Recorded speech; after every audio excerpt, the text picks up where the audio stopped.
சோழ வம்சத்தின் மேன்மையே எனது மூச்சு.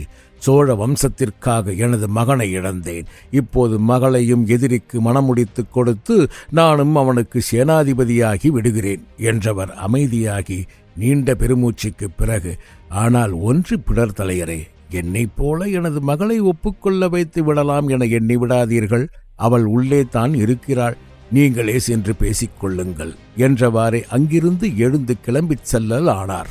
வளவனாரிடம் இருங்கோவேளின் முடிவை கூறியபோது தயங்காதவர் வானவல்லியிடம் பேச வேண்டியதை எண்ணிய போதே அவரது மனதில் திகிலும் அச்சமும் சூழ்ந்து கொண்டது. செல்லலாமா அல்லது வேண்டாமா என தயங்கியவாறே வானவல்லியின் அறையை நோக்கி மெல்ல நகர்ந்தார் இரும்பிடர் தலையர்.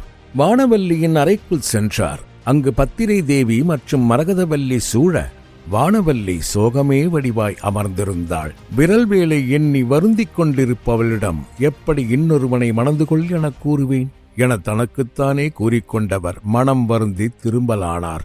அரைவரை வருகை தந்த இரும்பிடர் தலையர் ஏதும் கூறாமல் திரும்பி செல்வதை கண்ட மரகதவல்லி, ஐயா நில்லுங்கள், வந்தவர் ஏன் திரும்பிச் செல்கிறீர், வாருங்கள் என கூறி அழைத்து வந்தாள். இரும்பிடர் தலையரை கண்ட பத்திரை தேவி அறைக்குள் சென்று குளிர்ந்த மோரினை கொண்டு வந்து நீட்ட அதனை வாங்கி பருகினார். இரும்பிடர் தலையரை கண்ட வானவல்லி ஏதும் பேச இயலாமல் அமைதியாகவே சோகமே உருவாய் அமர்ந்திருந்தாள். அவளது கண்களில் இருந்து வழிந்த கண்ணீர் துளிகள் கூட துடைக்கப்படாமல் காய்ந்து போயிருந்தது.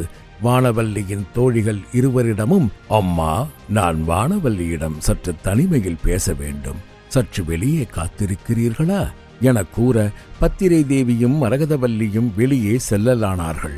அம்மா வானவல்லி, நான் கூறுவதை கேட்டு என்னை சுயநலம் பிடித்தவன் நெஞ்சில் ஈரம்மி என கூறிக்கொண்டிருந்த போதே இடைமறித்த வானவல்லி, ஐயா, பீடிகை எதுவும் கொடுக்க வேண்டாம், கூற வந்ததை நேரடியாகவே கூறுங்கள் என அழுது அழுது கம்மியிருந்த அவளது குரலால் கூறினாள்.